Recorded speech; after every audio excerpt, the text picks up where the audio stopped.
What is up, guys? It's Tom, and I'm just here with a little bit of a morning vlog. Today is December 10th, and in Massachusetts, we just got about 6 inches of snow overnight. Just left Dunkin' Donuts and Bruegger's Bagels. Bruegger's Bagels, if you're in the Massachusetts area, makes unbelievable bagels and bagel sandwiches. And then Dunkin' Donuts, I'm sure most people know about Dunkin' Donuts if you're in the United States. They make, pretty solid coffee. I get their pumpkin spice this time of the year. Anyways, right now doing the match shot, so you get 2 screens, similar to the dual camera mode that they used to have on the LG. This is the LG V30. We got about 6 inches of snow, like I said, so I figured I would shoot a little vlog and you get to see, some of the snow. People out on the West Coast that don't see too much snow, or down south, you get a little chance to see some snow right here. So let's get into what I wanted to talk about. I just released my LG V30 review. From what I've seen so far, a lot of people are completely happy with it. From what I've spoken with people outside of the internet and on YouTube, through comments and stuff, and people don't seem to have the same idea I do. I have found people that have had the same issues and idea on this phone as I have, but a lot of people seem to have liked the phone and have no issues with the phone. Me personally, the phone lags a lot for me. The camera app lags a lot, and with this phone, it's supposed to be all about content creation. This front camera, 5 megapixel trash camera, and then you have, the rear camera, 60 megapixel, and the wide angle. Wide angle is the best part of this whole camera setup. The 16 megapixels, good in bright sun. It's decent at video, but stills, it's not that good. Low light, it's not that good, and it's just not what it should have been. They should have had bigger pixels, a better sensor in it, and this camera should have been up to par for what they pushed it out as. The build quality and stuff like that, they played it safe, didn't do anything crazy with it like they had done with other V-Series phones, and broke boundaries and second screen and stuff like that. So anyways, go check out that video if you guys are interested in my take on the LG V30. Hey, we're almost halfway through December. Christmas is coming up, so it's a really nice time of year. People are buying gifts for their family members, their kids, their significant others, and people are looking into phones. So this year we've had a lot of nice phones. My favorite all-around phone this year was the Galaxy Note 8, and that's not for everybody because it's a big phone. But overall, that is my favorite phone. I absolutely love that phone, and I miss it a lot. I really do. I was hoping the V30 would, suffice and take my love for that phone away, but it has not. It only made me want it even more. But there's a lot of other nice phones out there, and this time of the year, you can pick up some pretty good deals on some phones.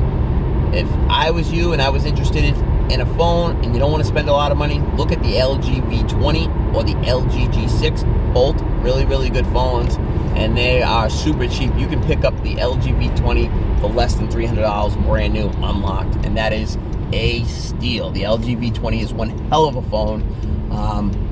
Can't say the same for the successor and the V30, but the V20 is a hell of a phone. I want to get into a little bit of what I want to see, and you guys can let me know in the comment sections on what you guys want to see from phones going forward. You got the 18:9 aspect ratio now, and expect to see more of that. The sun is brutal. Expect to see more of that going forward. Everybody's going to try to make the bezels less and less and less and less. Eventually you get to a point where holding the phone for gaming, or even holding the phone for videos, you're not going to have anywhere to hold the phone. I like a little something to hold on to. I think the bezels where they're at right now is about as far as I really want to see them go. Yeah, they look nice, but practicality, they're not that practical if you can barely hold the phone. And they're more prone, when they're dropped, to breaking the screen a lot easier. And going forward, I would like phones to be sold almost like a car. So now you're going to have, regular models, say, let's take the S8, the S8 Plus, and the Note 8. You're going to have those models you push out. But then there should also be a dealer option to build from scratch. So you're interested in a flat screen at 5.5 inches, you get a flat screen with 5.5 inches. You want glass back, you add glass back. You want a metal back, you add a metal back. So this would be, built from scratch. Yeah, there would be a premium for this service, but it would be unbelievable, I think. You want to add front-facing speakers, you add front-facing speakers. If you want to add, just like in a car, you would add leather. In this case, you want to add a headphone jack, or you want to add, a quad DAC to that headphone jack, you can. If you want to change the camera setup, okay, it comes, factory, you can get dual camera setup. But do you want that dual camera setup to be 2 regular lenses? Do you want one to be a monochrome lens? Do you want one to be a wide angle lens? Do you want to have a telephoto lens? So there's a lot of options like that. And then you could get in terms of even higher up, you could go, aperture, sensors, depending on what you want for the front camera. There's a lot of features that could be switched around, and that's, me personally, that's what I want. I want a phone that I can make my own. And I don't understand why a lot of companies really, I know it's a lot more work, but I think there's people that would pay a premium for that. And I know I would pay a premium for that. I really would. I would pay good money to be able to pay and get what I want. If I want, a wide angle lens with a certain processor from Samsung, I want that. I want the wide angle with the, their regular camera. I want their maybe stock Android instead of their Samsung software. And then the colors, you got black, whatever. You'd be able to change your colors whatever way you want. So there's so many options. It opens it up to so much options to order it like you'd order a car. Now you go to the car dealership and you order a brand new car, you can pick, leather. You can pick what screen size you want on the dash. You can pick, your wheel size, your tire package. You can add, if you're getting a truck or something, you can add running boards. You can add, tonneau covers, and the list goes on and on and on. And I would like to see that implemented into the cell phone market. Might not be, anything that happens anytime soon, but that's just something I look forward to. And I think eventually some company is going to come out with some way to implement that so that people can make their own phone. They're going to have an option. They're going to have a base model, maybe a 5, a 5.5, and a 6-inch screen. And then you're going to be able to work off it from there. Pick your materials that you want it made out of. And then that's going to adjust the price as you're in, building it in the cart. The price will adjust accordingly. You want glass back, okay, the price is going to go up. You want wireless charging included in that, the price is going to go up. You want, a single camera over a dual camera, the price will drop down. Those are the things that I want to see. I think that, would be unbelievable, and I would be right in line to order one and custom make my phone the way I want it. I love phones. I think, the price is going higher, but I can't say I justify the price, but I use my phone more than anything else. So for me to spend, $1,500 or $2,000 on a computer when I can spend $1,000 on a phone that I'm going to have with me all day long and I'm going to be using it all the time is worth it for me. It just works out. I use my phone more than anything else, and it's like a computer with me at all times. So I would pay a premium to be able to build my own phone, up. Same thing with computers. You can do similar things like that with computers. You can add your graphics card. You can add this. You can add a hard drive. That's the way it should be, I think. And then you could get into even being able to, after you build it, similar to like what they try to do with modular phones, but you'd be able to, take off the back and take out your graphics card. Take out the back and switch the memory inside. And I think that's the future of cell phones and the way it should be.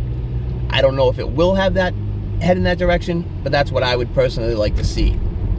And that would, open up the market so much for people that just, want to order a brand new phone and customize it their way, but they don't want all the bells and whistles. They can, get a metal back or a plastic back with a single camera, but they're more worried about front-facing speakers or something like that, And obviously there's a ton of phones out there where you can, pick and choose your style based on what phone's out there, but I think there's a better way to do it. And I think these big companies like Apple, Samsung, maybe even LG would be able to implement something like that.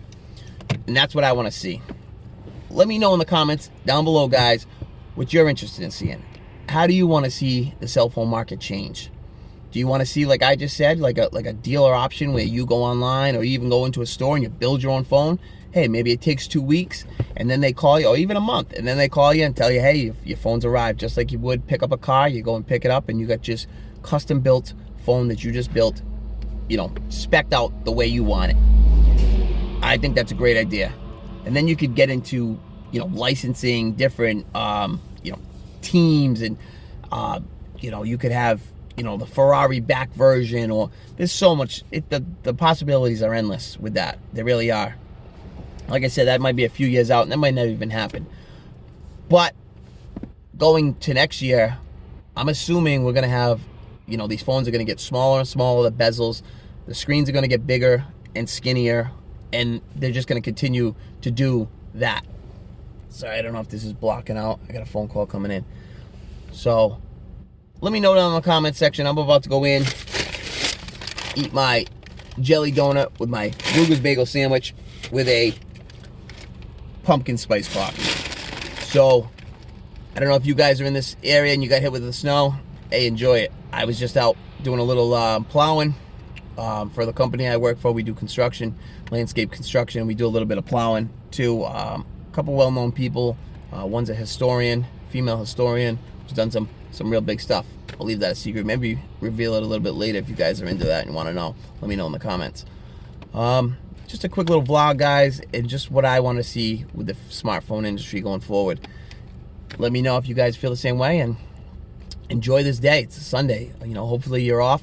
It's a great day if you're in this New England area to sit, relax, and watch football, cook some good food, and just chill out, because it's a snowy, crappy day outside. You don't want to really be out. You want to enjoy, sit inside, spend some time with your family, and then just enjoy it. You know, the holidays are around this time, and just a good time to enjoy family and stay home on a snowy day and relax.